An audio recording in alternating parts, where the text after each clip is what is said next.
Hello, this is John from caveofprogramming.com, and in this tutorial we're going to look at using icons in list items. And a lot of what I'm going to say here also applies to using icons generally, for example as the background of a button or in a image button. So at the moment I've got this application here and I've got these specially formatted list items.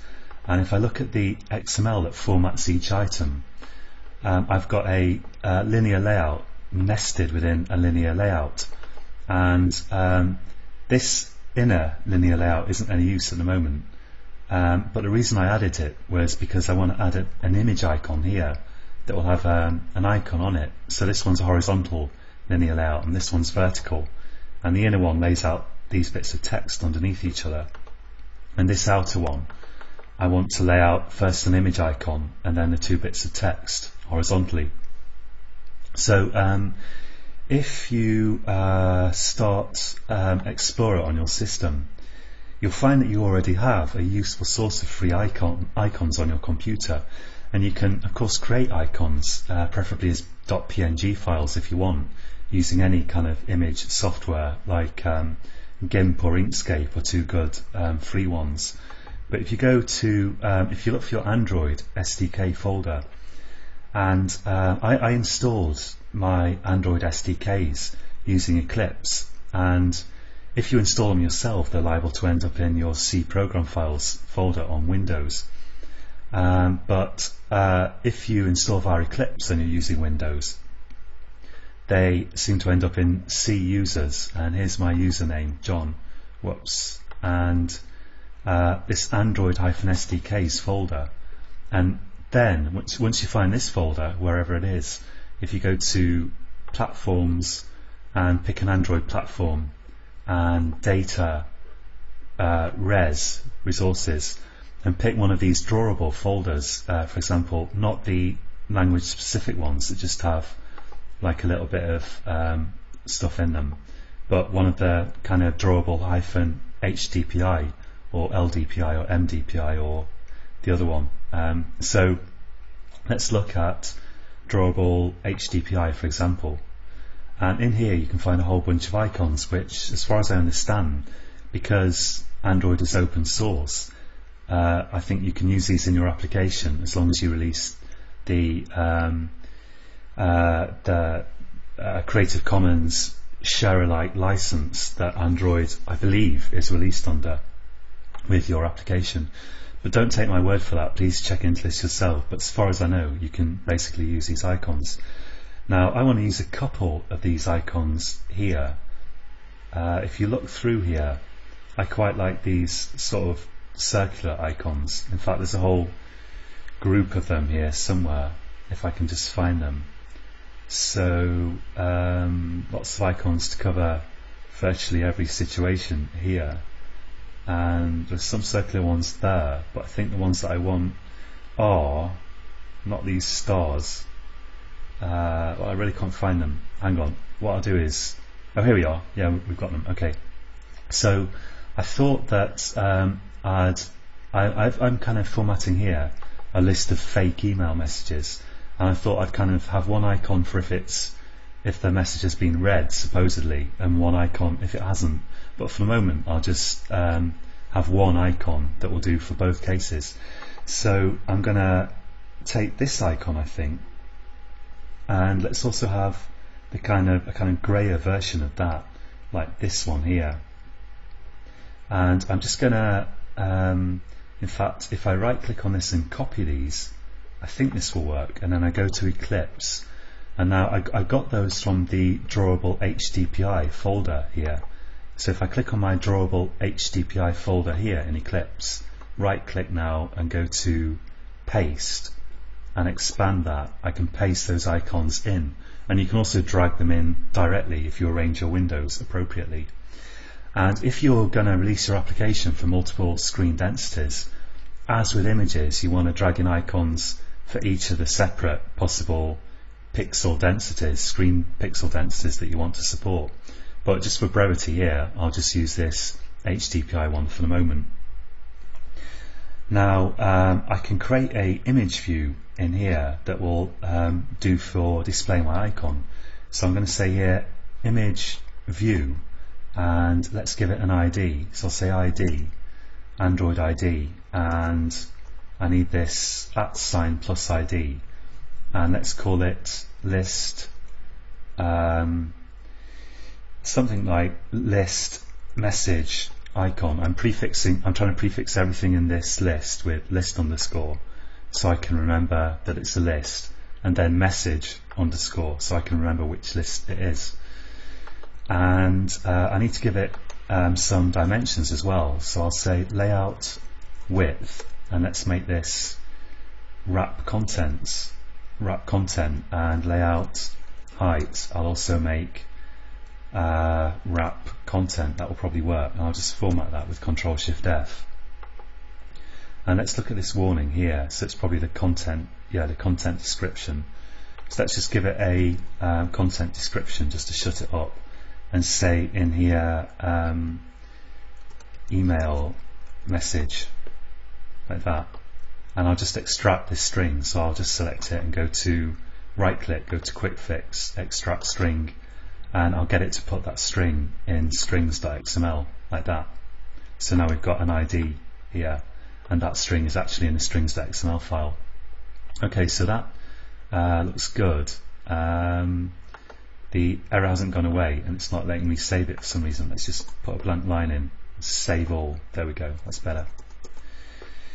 Okay, so now I can set the icon on this image view, and for a minute let's just say let's just set the source here, and if I now use autocomplete and go to drawable, because I added that icon to drawable HDPI, the two icons actually, if I use autocomplete again in here, I can select one of my image, an ID that corresponds to one of my images, and if I save that, and I probably also want here, I want to say padding. I want some padding around my image. Let's say 5 device independent pixels, just to kind of space things out a bit, so that the text on here, so the image is going to appear here at the left, and I want the text not to be directly next to it, but a little distance away from it. And now the other thing I need to do here is, if I run this now, you'll see that I actually set my text views to have a black background, but the image is transparent. Those icons actually have a transparent background, which you can see if you open them in GIMP, the free photo manipulation tool, for example. And I don't want this to show through like the colour of the underlying screen, which is probably white. So what I want to do is, I'm going to take this background out of the text views, and I'm going to paste it into my enclosing linear layout up here, so I can give the linear layout a black background. And then the text view controls, most of the controls in Android are transparent, and if you don't give them a background, usually they'll show through the background behind them. So if you set the linear layouts background, then hopefully the whole thing will be black as we want, and we'll be in business. So I'll save that and I'll click run. And actually there's another thing that I forgot, which is I probably have to set gravity, and I want to set that to probably vertical center. Let's see, so center vertical here, because what that will do is it will make sure the image is centered vertically rather than having it up near the top of the image item or something. So I don't know if it's got my center vertical in or not, but it looks good. And I think maybe I accidentally cut the green text color out of my first text, because it's appearing a sort of dull grey color, but I think that's basically it. So there's the icon. I think it looks quite nice. But now a further step, a further refinement here, is we could have a different icon potentially for each item in the list, but here I think I want to say that my list items can have one of two different states, and I want to have a different icon for each state. So two different icons depending on the actual email message. So let's take a look at an example of that. And I'm going to look at my message here, my message class, which represents This holds the data underlying the items in my list, and we saw this in a previous tutorial. And I'm going to give this a private boolean red, which I'll initialize to false. So this is to say whether the message has been read or not. And I'm just going to right click here, somewhere down here, and go to source, generate getters and setters, and tick red, click OK. So now we've got set red and is red. So if you have a boolean, the corresponding getter will be is rather than get. So these allow us to get and set the red value, and I'll set it to false by default. And let's have another constructor here which will allow me to set whether the message has been read or not. So let's say here boolean red, and then I can say this.red equals red. And now let's take a look at when I create the messages in my main activity here. This is a bit of an artificially contrived situation, but let's have some of them true and some of them false. So I'll make this one false, and let's make the last one true. This is just setting whether these messages have supposedly been read or not. Now the challenge is now to give these a different icon depending on whether they've been read or not. So in my message adapter here, I'm going to I need to get the image icon here. I need to get this from the view so that I can change its icon. So to do that, it's pretty much similar to getting a text view here.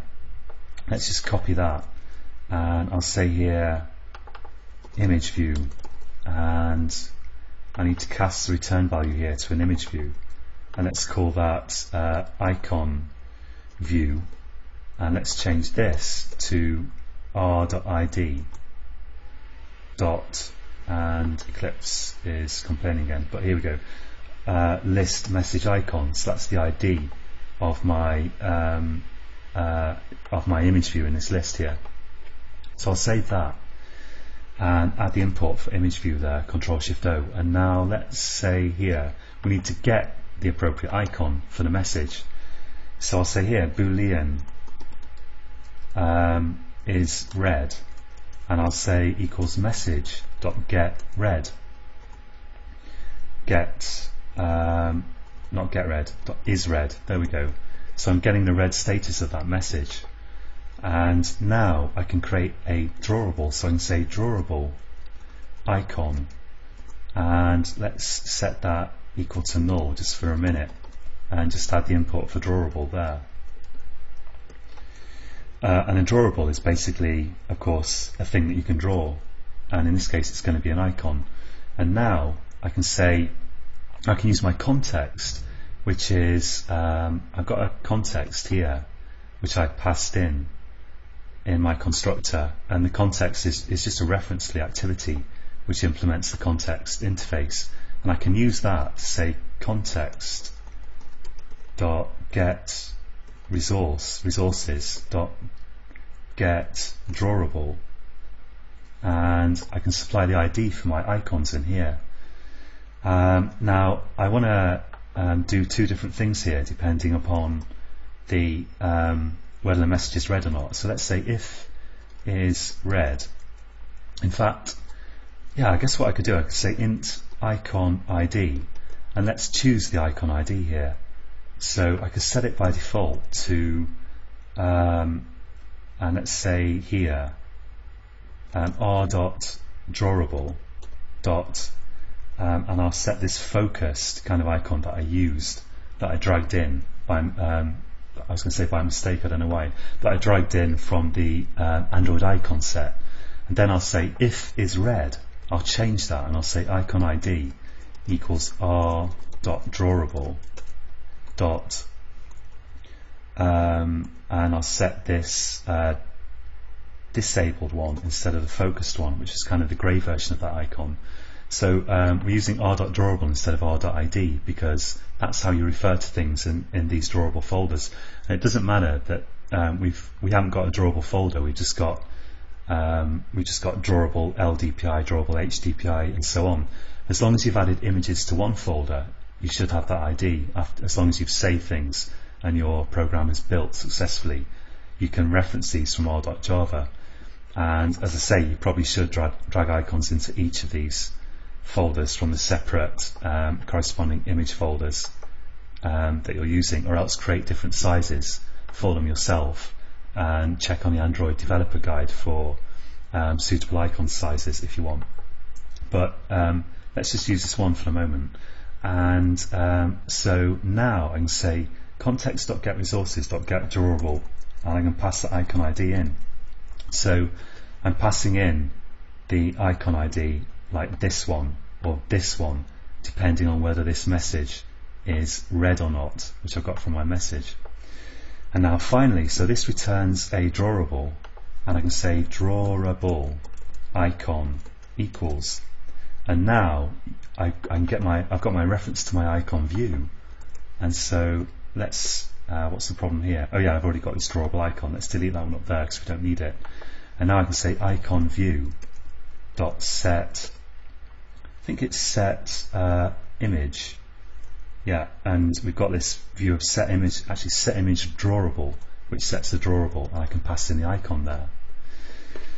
And finally now, if I run this with a bit of luck, we will change the icon depending on whether the message has supposedly been read or not.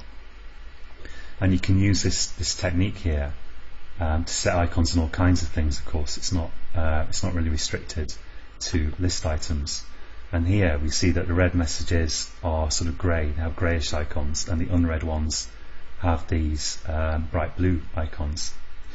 Okay, so that's it for this tutorial, and in the next tutorial we're probably going to move on to looking at styling these a bit, because we shouldn't really have the text colours directly hard-coded into the layout, and we also want it so that when the user touches these list items, they kind of briefly flash a different colour to indicate they've been touched.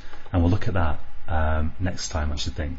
So join me again next time, and until then, happy coding.